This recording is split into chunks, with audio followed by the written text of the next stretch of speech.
പല ബിസിനസ്സിൽ പരാജയപ്പെടാനുള്ള പ്രധാന കാരണങ്ങളിൽ ഒന്ന് എന്താണെന്ന് ചോദിച്ചു കഴിഞ്ഞാൽ ഈ പ്രോഡക്റ്റിനോടുള്ള അല്ലെങ്കിൽ ഏതെങ്കിലും ഒരു സർവീസിനോടോ ഏതെങ്കിലും ഒരു ഓഫീസിനോടോ ഏതെങ്കിലും ഒരു ബ്രാഞ്ചിനോടൊക്കെയുള്ള അമിതമായിട്ടുള്ള പ്രേമമാണ്. എന്ന് വെച്ചാൽ fall in love with product. അതായത് നിങ്ങൾ ഏതെങ്കിലും ഒരു പ്രോഡക്റ്റിനോട് അമിതമായ സ്നേഹം, അമിതമായ പ്രണയത്തിലാകും. പല ബിസിനസ്സുകാരും അവരെന്തെങ്കിലും ഒരു പ്രോഡക്റ്റ് ആദ്യമായിട്ട് ലോഞ്ച് ചെയ്തിട്ടുണ്ടാവും. ആ പ്രോഡക്റ്റ് വിജയിച്ചിട്ടുണ്ടാവും. പക്ഷേ ആ പ്രോഡക്റ്റ് കാലങ്ങൾ കൊണ്ട് ആളുകൾക്ക് ആവശ്യമില്ലാതായി വന്നിട്ടുണ്ടെങ്കിൽ പോലും ആ പ്രോഡക്റ്റ് ഒഴിവാക്കാൻ തയ്യാറാവില്ല, ആ പ്രോഡക്റ്റ് വലിച്ചെറിയാൻ തയ്യാറാവില്ല. എന്നാലും ആ പ്രോഡക്റ്റിൽ തന്നെ കെട്ടിപ്പിടിച്ച് മാറ്റങ്ങൾ കൊണ്ടുവരാതെ ഞാൻ ഒരു കാലത്ത് ഭയങ്കര സൂപ്പറായി ചെയ്തിരുന്ന പ്രോഡക്റ്റാണിത്, ഞാൻ ഒരു കാലത്ത് ഭയങ്കര സൂപ്പറായിട്ട് വിജയിച്ചിരുന്ന മാർക്കറ്റാണിത്, അതുകൊണ്ട് തന്നെ ഇതെനിക്ക് വിട്ടുകളയാൻ പറ്റില്ല, ഈ പ്രോഡക്റ്റ് എനിക്ക് വിട്ടുകളയാൻ പറ്റില്ല എന്നും വിചാരിച്ച് ആ ഒരു കാലത്ത് വിജയിച്ച പ്രോഡക്റ്റിലോ ഒരു കാലത്ത് വിജയിച്ച സ്ഥലത്തോ ഒരു കാലത്ത് വിജയിച്ച മാർക്കറ്റിലോ അങ്ങനെ തന്നെ അങ്ങ് കെട്ടിപ്പിടിച്ചു നിൽക്കും. അത് ഒരു ബിസിനസ്സുകാരൻ ചെയ്യുന്ന ഏറ്റവും വലിയ അബദ്ധമാണ്. ഒരു കാലത്ത് നിങ്ങളുടെ പ്രൊഡക്റ്റ് വിജയിച്ചിട്ടുണ്ട്, ഒരു കാലത്ത് നിങ്ങളുടെ ബിസിനസ് സ്ട്രാറ്റജി വിജയിച്ചിട്ടുണ്ട്, ഒരു കാലത്ത് നിങ്ങൾ ആ മാർക്കറ്റിൽ വലിയ നേട്ടങ്ങൾ ഉണ്ടാക്കിയിട്ടുണ്ട് എന്ന് കരുതിയിട്ട് നിങ്ങളുടെ അതേ പ്രോഡക്റ്റ് എല്ലാ കാലവും വിജയിക്കില്ല എന്നുള്ള തിരിച്ചറിവ് ഒരു ബിസിനസ്സുകാരനുണ്ടായിരിക്കണം. നിങ്ങളുടെ ഒരേ മാർക്കറ്റിൽ നിങ്ങൾക്ക് എക്കാലവും കിരീടം ചൂടി നിൽക്കാൻ കഴിയില്ല എന്നുള്ള തിരിച്ചറിവ് വേണം. എന്ന് വെച്ച് കഴിഞ്ഞാൽ വളരെ പെട്ടെന്ന് നിങ്ങൾ പ്രോഡക്റ്റിലോ അതല്ലെങ്കിൽ സർവീസിലോ മാർക്കറ്റിലോ ബിസിനസ് മോഡലിലോ മാറ്റം വരുത്തേണ്ടതുണ്ട്. ഇതേ ഒരു അബദ്ധം ഹെൻറി ഫോർഡിന് ഒരിക്കൽ പറ്റിയിട്ടുണ്ട്. ഹെൻറി ഫോർഡിൻ്റെ ഏറ്റവും പ്രശസ്തമായ കാർ മോഡലുകളിലൊന്നാണ് മോഡൽ ടി. ഇത് ഭയങ്കര പോപ്പുലറായ കാറാണ്. ഒരു കാലത്ത് അമേരിക്കക്കാരുടെ, സാധാരണക്കാരും സമ്പന്നരുടെയൊക്കെ അല്ലെങ്കിൽ ഇടത്തരക്കാരുടെയും സമ്പന്നരുടെയൊക്കെ ഫേവറേറ്റ് വാഹനങ്ങളിലൊന്നായിരുന്നു മോഡൽ ടി. നിങ്ങളിപ്പോഴും ഗൂഗിളിലൊക്കെ ഹെൻറി ഫോർഡ് എന്ന് അടിച്ചു കഴിഞ്ഞാൽ അദ്ദേഹം ഒരു കാറിന് മുന്നിൽ ഇങ്ങനെ നിൽക്കുന്ന ഫോട്ടോ കാണാം. ഇതാണ് മോഡൽ ടി. ആ മോഡൽ ടി അദ്ദേഹത്തിന് ഭയങ്കര ഇഷ്ടമായിരുന്നു. അങ്ങനെ അദ്ദേഹം ഈ കാർ ഇറക്കി. അമേരിക്കയിലെ ഏറ്റവും വലിയ മാർക്കറ്റ് ഷെയർ ആ കാലത്ത് ഹെൻറി ഫോർഡിൻ്റെ ഫോർഡ് കമ്പനിക്കാണ് ഉണ്ടായിരുന്നത്. ഫോർഡിൻ്റെ കാറുകളായിരുന്നു അമേരിക്കയുടെ നിരത്തുകളിൽ ഇങ്ങനെ വ്യാപകമായിട്ട് ഇങ്ങനെ ഓടിക്കൊണ്ടിരിക്കുന്നത്. അത്രയും വ്യാപകമായ സക്സസ്ഫുള്ളായ ഒരു ബ്രാൻഡ്. ആ മോഡൽ ടി അദ്ദേഹം കണ്ടെത്തിയ കാറാണ്, അദ്ദേഹത്തിന് ഏറ്റവും ഇഷ്ടമാണ്, അമേരിക്കയിൽ ഒരു കാലത്ത് സക്സസ്ഫുൾ ബ്രാൻഡാണ്. അങ്ങനെ അമേരിക്കയിൽ മോഡൽ ടി വളരെ വ്യാപകമായിട്ട് ഇങ്ങനെ വലിയ വിജയിച്ചുകൊണ്ടിരിക്കുക. വർഷങ്ങളോളം അമേരിക്കയുടെ മാർക്കറ്റിനകത്ത് മോഡൽ ടി ഭയങ്കര സക്സസ് ആയിട്ട് പോയിട്ടുണ്ട്. പക്ഷെ അത് കഴിഞ്ഞപ്പോഴേക്കും വിവിധ കോമ്പറ്റീറ്റേഴ്സ് ആയിട്ടുള്ള പുതിയ കാർ മാനുഫാക്ചേഴ്സ് വന്നു അമേരിക്കയിൽ. ജനറൽ മോട്ടോഴ്സ് അതുപോലെ തന്നെ മറ്റു പല ലക്ഷറി ബ്രാൻഡുകളെല്ലാം അമേരിക്കയിലും മറ്റു രാജ്യങ്ങളിലൊക്കെ വന്നിട്ട് പുതിയ കാറുകൾ ഉണ്ടാക്കാൻ തുടങ്ങി. അതായത് മോഡൽ ടിയേക്കാളും മികച്ച കാറുകൾ, മോഡൽ ടിയേക്കാളും മികച്ച ഫീച്ചേഴ്സുള്ള, മോഡൽ ടിയേക്കാളും മികച്ച കോമ്പറ്റൻസിയുള്ള നല്ല സൂപ്പർ കാറുകൾ ഇറക്കാൻ തുടങ്ങിയതോടുകൂടി ആളുകൾ എന്ത് ചെയ്തു? മോഡൽ ടി വിട്ടിട്ട് പുതിയ മോഡലുകളിലുള്ള പുതിയ ഫീച്ചറുകളുള്ള കാറിലേക്ക് പോകാൻ തുടങ്ങി. അപ്പോൾ ഹെൻറി ഫോർഡിൻ്റെ കുറേ അടുത്ത സുഹൃത്തുക്കളും അദ്ദേഹത്തെ പരിചയമുള്ള ആളുകളൊക്കെ അദ്ദേഹത്തോട് വന്നിട്ട് പറഞ്ഞു, സർ, മോഡൽ ടി പഴയ സാധനമായിട്ടുണ്ട്, ഔട്ട്ഡേറ്റഡ് ആയി തുടങ്ങി, ഇതിനേക്കാളും നല്ല ഫീച്ചേഴ്സുള്ള കാറുകളാണ് മറ്റുള്ളവർ ഇറക്കിക്കൊണ്ടിരിക്കുന്നത്, ഇത് മാറ്റണം, നിങ്ങൾ ഈ പുതിയ പ്രോഡക്റ്റിലേക്ക് മാറ്റണം, പുതിയ രീതിയിലേക്ക് മാറണം എന്ന് പറഞ്ഞു. പക്ഷേ അപ്പോഴും ഹെൻറി ഫോർഡ് അത് മാറ്റാൻ തയ്യാറായിരുന്നില്ല. ഹെൻറി ഫോർഡ് പറഞ്ഞു, മോഡൽ ടി ഒരു സക്സസ്ഫുൾ സാധനമാണ്, മോഡൽ ടി അമേരിക്കക്കാരുടെ വികാരമാണ്, മോഡൽ ടി എന്ന് പറയുന്നത് ഒരു സൂപ്പർ സാധനമാണ്, എനിക്കത് എത്രയും പ്രിയപ്പെട്ട കാറാണെന്ന് പറഞ്ഞ് മോഡൽ ടിയിൽ ചേഞ്ച് കൊണ്ടുവരാനോ അല്ലെങ്കിൽ പുതിയ ബ്രാൻഡിലേക്ക് മാറാനോ പുതിയ പ്രോഡക്റ്റിലേക്ക് മാറാനോ ഹെൻറി ഫോർഡിന് ഒരിക്കലും താല്പര്യം ഉണ്ടായിരുന്നു. ഹെൻറി ഫോർഡ് അത് തന്നെ കെട്ടിപ്പിടിച്ചിരുന്നു. ബട്ട് അൺഫോർച്യുനേറ്റ്ലി സംഭവിച്ചതെന്ന് വെച്ചാൽ വലിയൊരു പെർസെൻറ്റേജ് മാർക്കറ്റ് ഷെയർ ഉണ്ടായിരുന്ന ഫോർഡിൻ്റെ മാർക്കറ്റ് ഷെയർ ആ കാലത്ത് 26% കൂപ്പുകുത്തി. എന്ന് വെച്ച് കഴിഞ്ഞാൽ ലോകത്തിലെ ആദ്യത്തെ കാർ നിർമ്മാതാക്കളാണ് ഹെൻറി ഫോർഡ്.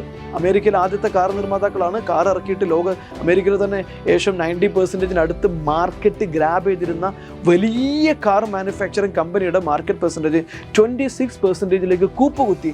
അത്രയും താഴ്ന്നതിന് ശേഷമാണ് ഹെൻറി ഫോർഡ് കാറ് മാറ്റാൻ തയ്യാറായത്. നമ്മുടെ പല കേസുകളും നമുക്കറിയാം. ഈ നോക്കിയയുടെ കേസ് ഞാൻ പല വീഡിയോയിൽ മുമ്പ് പറഞ്ഞിട്ടുണ്ട്. നോക്കിയയ്ക്ക് സംഭവിച്ചത് എന്താണെന്ന് വെച്ച് കഴിഞ്ഞാൽ അവരുടെ ഫോണ് ആദ്യം ഫീച്ചർ ഫോണുകൾ വന്നു, ചെറിയ രീതിയിലുള്ള സോഫ്റ്റ്വെയർ ഉപയോഗിച്ചു, പിന്നീട് കുറച്ചും കൂടെ സ്മാർട്ടായിട്ട് ഉപയോഗിക്കാൻ പറ്റുന്ന രീതിയിലേക്കുള്ള ഫോണുകളിലേക്ക് മാറി. അപ്പോൾ അവർ ഉപയോഗിച്ചൊരു സോഫ്റ്റ്വെയർ ഉണ്ട്, അവരുടെ സിംബിയൻ എന്ന് പറയുന്നൊരു സോഫ്റ്റ്വെയർ. ഈ സോഫ്റ്റ്വെയർ അവർ ഉപയോഗിച്ചു. പക്ഷേ 2007-2008 കാലഘട്ടത്തിൽ ആപ്പിള് ഐഫോൺ ലോഞ്ച് ചെയ്തു. അതുപോലെ തന്നെ 2009-10 കാലഘട്ടമായപ്പോഴേക്കും സാംസങ് ആൻഡ്രോയിഡ് വെച്ചിട്ട് ഫോൺ ഇറക്കി. ആ സമയത്തൊക്കെ നോക്കിയ ഫാൻസ്, ഈവൻ ഞാനൊക്കെ നോക്കിയ ഫാനാണ്, ഹാർഡ് കോർ നോക്കിയ ഫാനുകളിൽ പെട്ട ആളായിരുന്നു ഞാനടക്കം നോക്കിയ. എനിക്ക് തോന്നുന്നു ഞാൻ അന്ന് ആദ്യമായിട്ട് 2011 UAE ജോലിക്ക് പോയിട്ട് എൻ്റെ ആദ്യത്തെ ശമ്പളം കിട്ടിയിട്ട് വാങ്ങുന്നത്, ഈ 2011 പോലും ഞാൻ ആദ്യത്തെ ശമ്പളത്തിന് വാങ്ങുന്നത് നോക്കിയ ഫോണാണ്. നോക്കിയ ഫോണൊന്ന്, സാംസങ് അവിടെ ഉണ്ട്, ആൻഡ്രോയിഡ് ഫോണിലുണ്ട്, ഐഫോൺ ഉണ്ട്, പക്ഷേ ഞാൻ എന്നിട്ടും നോക്കിയ തന്നെയാണ് എനിക്ക് പ്രിയം. അന്ന് വളരെ സ്മാർട്ട് ഫോണൊന്നും അല്ല, ഈവൻ ഒരു മിനിമം ലെവൽ ബട്ടണും കൂടെ ഉള്ള ഫോണാണ്. ഞാൻ ആദ്യം വാങ്ങിച്ചത് നോക്കിയയുടെ ഫോണാണ്. കാരണം ഞാൻ പ്രതീക്ഷിച്ചു എൻ്റെ നോക്കിയ ഇതിലേക്ക് വരുമെന്ന് വിചാരിച്ചു. പക്ഷേ നമ്മൾ വിചാരിച്ച പോലെയല്ല, നമ്മൾ ആഗ്രഹിച്ച പോലെയല്ല, നോക്കിയക്ക് മാറാൻ താല്പര്യം ഉണ്ടായിരുന്നില്ല. നോക്കിയ എപ്പോഴും പറഞ്ഞു ഞങ്ങളുടെ സിംബിയൻ സൂപ്പറാണ്, ഞങ്ങളുടെ ഈ ബ്രാൻഡ് എന്ന് പറയുന്നത് സൂപ്പർ സാധനമാണ്, അടിപൊളി സാധനമാണ്, ആളുകൾ ഇത് ഉൾക്കൊള്ളും, ഇനിയും ആളുകൾ ഞങ്ങൾ ഇത് വെച്ചിട്ടുണ്ട്, ഞങ്ങൾ ഇതിൽ മാറ്റങ്ങൾ വരുത്തി, ഇതിൽ ഇന്നോവേഷൻസ് കൊണ്ടുവന്ന് ഞങ്ങൾ വലിയ റെവല്യൂഷൻ കൊണ്ടുവരുമെന്ന് പറഞ്ഞ് അവർ സിംബിയനിൽ തന്നെ വലിയ മാറ്റങ്ങൾക്ക് വേണ്ടി ശ്രമിച്ചുകൊണ്ടിരുന്നു. പക്ഷേ മാർക്കറ്റ് അത്രയും ഫാസ്റ്റായിട്ട് മാറിക്കൊണ്ടിരിക്കുന്നത് നോക്കിയ അറിഞ്ഞില്ല. മാർക്കറ്റിൽ വലിയ റെവല്യൂഷൻ, എൻട്രി ഫോണിൻ്റെ കാലമൊന്നും ആയിരുന്നില്ല, വളരെ വലിയ ടെക്നോളജിക്കൽ റെവല്യൂഷൻ നടക്കുന്നൊരു കാലത്ത് വളരെ കുറഞ്ഞ 1.5 വർഷം കൊണ്ട് നോക്കിയക്ക് ഡെവലപ്പ് ചെയ്യാൻ പറ്റിയില്ല. നോക്കിയ ആൻഡ്രോയിഡിലേക്ക് മാറിയില്ല, നോക്കിയ മറ്റൊരു സ്മാർട്ട് ഫീച്ചേഴ്സിലേക്ക് മാറിയില്ല.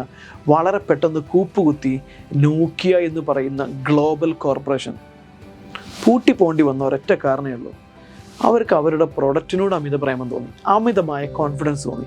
ആ പ്രൊഡക്റ്റ്, ആ ബ്രാൻഡ് മാറാൻ തയ്യാറായില്ല. അല്ലെങ്കിൽ ആ ബ്രാൻഡും വെച്ചുകൊണ്ട് നേരത്തെ തന്നെ സാംസങ്ങിൻ്റെ കൂടെ തന്നെ ആൻഡ്രോയിഡിലേക്ക് അക്സെപ്റ്റ് ചെയ്താൽ മതിയായിരുന്നു. ആൻഡ്രോയിഡിലേക്ക് മാറി അതിനനുസരിച്ച് സാധനങ്ങൾ ബിൽഡ് ചെയ്തിട്ടുണ്ടെങ്കിൽ വളരെ വലിയ ആ മാർക്കറ്റ് ബ്രാൻഡ് വാല്യൂ നോക്കിയക്ക് ഗ്രാബ് ചെയ്യാൻ പറ്റുമായിരുന്നു. പക്ഷെ നോക്കിയ ചെയ്തില്ല. ഞങ്ങളുടെ പ്രോഡക്റ്റ് ഭയങ്കര സൂപ്പറാണെന്ന് വിചാരിച്ചു. ആ പ്രോഡക്റ്റിലേക്ക് fall in love with one product. അംബാസഡറിൻ്റെ കേസിലും അത് തന്നെയാണ്. അവർ ആ മോഡലിന് ചേഞ്ച് ചെയ്യാൻ റെഡി ആയില്ല. ഞങ്ങളുടെ പ്രോഡക്റ്റ് ഞങ്ങൾ ഇന്ത്യൻ പ്രധാനമന്ത്രി സഞ്ചരിച്ച വണ്ടിയാണ്, അല്ലെങ്കിൽ ഇന്ത്യൻ പ്രസിഡന്റ് സഞ്ചരിച്ച വണ്ടിയാണെന്ന് പറഞ്ഞ് ഒരു മാറ്റത്തിനും റെഡിയായില്ല. ഞാൻ അംബാസഡറിൽ വർക്ക് ചെയ്തിരുന്ന ഒരാളാണ്. അംബാസഡറിൽ ഞാൻ വർക്ക് ചെയ്തിട്ടുണ്ട്. അംബാസഡറിൻ്റെ സെയിൽസ് മാനേജറായിട്ട് ഞാൻ അംബാസഡറിൻ്റെ ഒരു ഡീലറുടെ ഒരു ജില്ലയിലെ കണ്ണൂർ ജില്ലയിലെ സെയിൽസ് മാനേജറായിട്ട് വർക്ക് ചെയ്തിട്ടുള്ള ഒരാളാണ്. അത് വിൽക്കാൻ എത്രത്തോളം ബുദ്ധിമുട്ടുണ്ട്, സെയിൽസ്മാൻ എന്ന രീതിയിൽ എത്രത്തോളം ബുദ്ധിമുട്ടുണ്ടായിരുന്നു എനിക്കറിയാം അതിൻ്റെ അവസാന കാലഘട്ടത്തിൽ. സോ ഒരു മാറ്റത്തിനും അവർ തയ്യാറായിട്ടുണ്ടായിരുന്നില്ല. അവർക്ക് അവരുടെ പ്രോഡക്റ്റ് ഭയങ്കര സൂപ്പറാണ്. സോ നിങ്ങൾ എപ്പോഴും ഓർക്കേണ്ടത് ഒരു ഓൺട്രപ്രണർ എന്ന രീതിയിൽ നിങ്ങളുടെ പ്രോഡക്റ്റ് ഒരു കാലത്ത് സൂപ്പറായിരിക്കും, നിങ്ങളുടെ ബിസിനസ് ഒരു കാലത്ത് കിടിലം പ്രോഡക്റ്റ് ആയിരിക്കും എന്ന് കരുതിയിട്ട് അത് എല്ലാ കാലവും സൂപ്പർ ആയിക്കൊള്ളണമെന്നില്ല. നിങ്ങൾ ഒരു മാർക്കറ്റിൽ ഒരു കാലത്ത് നല്ല കിടിലൻ സക്സസ് നേടിയ ആളായിരിക്കും എന്ന് കരുതി നിങ്ങൾ അതേ മാർക്കറ്റിൽ എല്ലാ കാലവും സൂപ്പർ ആയിക്കൊള്ളണമെന്നില്ല. നിങ്ങൾ ഒരിക്കൽ വിജയിച്ച പ്രോഡക്റ്റും നിങ്ങൾ ഒരിക്കൽ വിജയിച്ച മാർക്കറ്റും ഒക്കെ ഒരു ഘട്ടം കഴിയുമ്പോൾ വിട്ടെറിഞ്ഞ് പോകണം.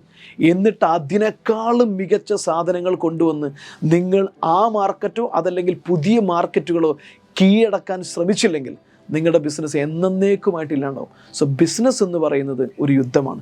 ഒരു പ്രൊഡക്റ്റിനോടും ഒരു സ്ഥലത്തോടും ഒന്നിനോടും ഒരു സ്ട്രാറ്റജിയോടും അമിതമായിട്ട് ലോങ് ടൈമിലേക്ക് പ്രണയം പാടില്ല. മറിച്ച് ബിസിനസ്സിൽ ആവശ്യമായ മാറ്റങ്ങൾ ആവശ്യമായ സമയങ്ങളിൽ കൊണ്ടുവരാൻ കഴിയുന്നവനാണ് യഥാർത്ഥ ഓൺട്രപ്രണർ. നിങ്ങൾക്ക് നിങ്ങളുടെ ബിസിനസ്സിന് അടുത്തൊരു വർഷം കൊണ്ട് വലിയ ഗ്രോത്തിലേക്ക് മാറ്റണമെന്ന് താല്പര്യമുണ്ടോ?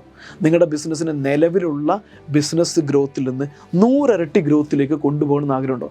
ഞങ്ങൾ ബിസിനസ്സുകാർക്ക് വേണ്ടിയിട്ട് എക്സ്ക്ലൂസീവായിട്ട് ഇതുപോലെ തന്നെയുള്ള ട്രെയിനിങ്ങിലൂടെ, കോച്ചിങ്ങിലൂടെ, ഇതുപോലുള്ള ലൈവായിട്ട് ഓൺലൈനായിട്ടുള്ള ക്ലാസ്സുകളിലൂടെ, ലൈവ് കോച്ചിങ്ങിലൂടെ, ലൈവ് സപ്പോർട്ടിലൂടെ 2 കോഴ്സുകളിലൂടെ ഞങ്ങൾ ഓൺട്രപ്രണേഴ്സിനെ അവരുടെ ബിസിനസ്സിന് വളരാനും 100 ഇരട്ടി ഗ്രോ ചെയ്യാനും സഹായിക്കുന്നുണ്ട്. അതിൽ ഒന്നാമത്തെ കോഴ്സ് എന്ന് പറയുന്നത് ചാണക്യ പ്രീമിയം കോച്ചിങ് എഡിഷൻ 3 ആണ്, 3ാമത്തെ ബാച്ചാണ്. ഇത് എന്താണ് ചാണക്യ പ്രീമിയം കോച്ചിങ് ചോദിച്ചു കഴിഞ്ഞാൽ പ്രോഡക്റ്റ് ഡിസ്ട്രിബ്യൂഷൻ സെഗ്മെൻറ്റിൽ വർക്ക് ചെയ്യുന്ന ഒരാൾക്ക് 5 കോടിയുടെ മുകളിലുള്ള ആൾക്കും അതുപോലെ തന്നെ സർവീസ് മേഖലയിലാണെങ്കിൽ 50 ലക്ഷത്തിൻ്റെ മേളിലുള്ള ആൾക്കും പങ്കെടുക്കാൻ പറ്റുന്ന പ്രോഗ്രാമാണ്. കാരണം 50 ലക്ഷത്തിൻ്റെ മേളിൽ സർവീസോ 5 കോടിയുടെ മേളിൽ ബിസിനസ്സോ ഉള്ള ഒരാളെ സംബന്ധിച്ചിടത്തോളം അയാൾക്ക് അടുത്തത് വേണ്ടത് ബിസിനസ്സിൻ്റെ സ്കെയിലപ്പാണ്. ഒരു ബ്രാഞ്ചിൽ നിന്ന് 100 ബ്രാഞ്ചിലേക്ക് അടുത്ത 5 വർഷം കൊണ്ട് വളരണം. 1 കോടിയിൽ നിന്ന് 5 കോടിയിൽ നിന്ന് അടുത്ത 5 വർഷം കൊണ്ട് 500 കോടിയിലേക്ക് എത്തണം, ഇൻ്റർനാഷണൽ മാർക്കറ്റിലേക്ക് എത്തണം. അതിന് വേണ്ടത് എന്തൊക്കെയാണ്? ഒരു ബിസിനസ്സിനെ സ്കെയിൽ ചെയ്യാൻ വേണ്ടത് എന്താണ്? സ്ട്രാറ്റജി എന്താണ് വേണ്ടത്? ടെക്നോളജി എന്താണ് വേണ്ടത്? ടീം എങ്ങനെയാണ് ബിൽഡ് ചെയ്യേണ്ടത്? മാനേജ്മെൻറ്റിൻ്റെ സ്ട്രക്ചർ എങ്ങനെയായിരിക്കണം എന്ന രീതിയിൽ കൃത്യമായിട്ട് 1 വർഷം കൊണ്ട് നിങ്ങളുടെ ബിസിനസ്സിനെ 100 ഇരട്ടി ഗ്രോത്തിലേക്ക് എത്താൻ സഹായിക്കുക എന്നുള്ളതാണ് ചാണക്യ പ്രീമിയം കോച്ചിങ്ങിൻ്റെ ലക്ഷ്യം. അത് 5 കോടിയുടെ മേളിൽ പ്രോഡക്റ്റ് ഡിസ്ട്രിബ്യൂഷൻ സെഗ്മെൻറ്റിലുള്ളവർക്ക്, 5 കോടിയുടെ മേളിലുള്ളവർക്കും, സർവീസിലാണെങ്കിൽ വാർഷിക വരുമാനം 50 ലക്ഷത്തിൻ്റെ മുകളിലുള്ളവർക്കും മാത്രമാണ് ഈ കോഴ്സ് ഡിസൈൻ ചെയ്തിരിക്കുന്നത്. ഇനി ഇതിൻ്റെ താഴെയുള്ള നിങ്ങളൊരു ബിസിനസ് തുടങ്ങിയിട്ടേ ഉള്ളൂ, അല്ലെങ്കിൽ 5 കോടിക്ക് താഴെയാണ്, പ്രൊഡക്റ്റൊക്കെ തന്നെ 5 കോടിക്ക് താഴെയാണ്, സർവീസാണ് 50 ലക്ഷത്തിന് താഴെയാണുള്ളത്, നിങ്ങൾക്ക് ബിസിനസ് തുടങ്ങണമെന്ന് ആഗ്രഹമുണ്ട്, എങ്ങനെയാണ് പ്രൈസിങ് അറിയില്ല, പൊസിഷൻ അറിയില്ല, മാർക്കറ്റ് ഗ്രാബ് ചെയ്യേണ്ടത് അറിയില്ല, അതുപോലെ തന്നെ ബ്രാൻഡ് ബിൽഡ് ചെയ്യേണ്ടത് അറിയില്ല, സെയിൽസ് അറിയില്ല, മാർക്കറ്റിംഗ് അറിയില്ല, ടീമിനെ ബിൽഡ് ചെയ്യാൻ അറിയില്ല, ഹയറിംഗ് അറിയില്ല, അല്ലെങ്കിൽ തുടങ്ങിയിട്ടുണ്ട് പക്ഷേ ബിൽഡ് ചെയ്യേണ്ടത് അറിയില്ല, സ്കെയിൽ ചെയ്യേണ്ടത് അറിയില്ല, ഇങ്ങനെയുള്ള ഘട്ടത്തിലുള്ള ആളുകൾക്കുള്ള പ്രോഗ്രാമാണ് ബിസിനസ് മാസ്റ്റേഴ്സ് ക്ലബ്ബ്. ഇവിടെ ഞങ്ങൾ പഠിപ്പിക്കുന്നത് വെച്ചാൽ ഒരു ബിസിനസ് എങ്ങനെ തുടങ്ങാം, ഒരു ബിസിനസ്സിന് എങ്ങനെയാണ് നിങ്ങൾ ഫീസിബിലിറ്റി സ്റ്റഡി നടത്തേണ്ടത്, ഒരു ബിസിനസ്സിൽ എങ്ങനെയാണ് നിങ്ങൾ പ്രോഡക്റ്റ് കണ്ടെത്തേണ്ടത്, ആ പ്രോഡക്റ്റ് മാർക്കറ്റിലേക്ക് എങ്ങനെയാണ് പൊസിഷൻ ചെയ്യേണ്ടത്, കറക്റ്റ് ഐഡിയൽ കസ്റ്റമേഴ്സിനെ എങ്ങനെ കണ്ടെത്താം, എങ്ങനെയാണ് നിങ്ങളുടെ മാർക്കറ്റിംഗ് സ്ട്രാറ്റജി സെറ്റ് ചെയ്യേണ്ടത്, സെയിൽസ് സ്ട്രാറ്റജി എങ്ങനെയാണ് സെറ്റ് ചെയ്യേണ്ടത്, HR സ്ട്രാറ്റജി എങ്ങനെയാണ് സെറ്റ് ചെയ്യേണ്ടത്, ഫൈനാൻഷ്യൽ സ്ട്രാറ്റജി എങ്ങനെയാണ് സെറ്റ് ചെയ്യേണ്ടത്, ഓപ്പറേഷണൽ എഫിഷ്യൻസി എങ്ങനെയാണ് കൊണ്ടുവരേണ്ടത്, ഒരു ബിസിനസ്സിനകത്ത് സിസ്റ്റം എങ്ങനെ കൊണ്ടുവരണം തുടങ്ങി ഒരു ബിസിനസ് തുടങ്ങി എസ്റ്റാബ്ലിഷ് ചെയ്ത് അടുത്ത 5 വർഷം കൊണ്ട് ഒരു 100 കോടി ടേൺ ഓവറിലേക്ക് എങ്ങനെ എത്തിക്കാമെന്ന് പരിശീലിപ്പിക്കുന്നതാണ്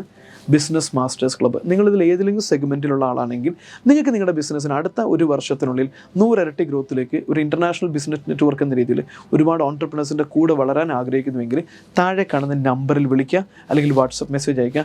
ഇത് ഓൺലൈൻ കോച്ചിങ് പ്രോഗ്രാമാണ്, അതുകൊണ്ട് തന്നെ ലോകത്തിൻ്റെ ഏത് കോണിൽ നിന്നും നിങ്ങൾക്ക് അറ്റൻഡ് ചെയ്യാം. ലൈവായിട്ടോ ലൈവ് അല്ലാതെയോ നിങ്ങൾക്ക് അറ്റൻഡ് ചെയ്യാൻ പറ്റും. സോ കൂടുതൽ അറിയാൻ താല്പര്യമുള്ളവർ താഴെ കാണുന്ന നമ്പറിൽ വിളിക്കാം, വാട്സപ്പ് മെസ്സേജ് അയക്കാം.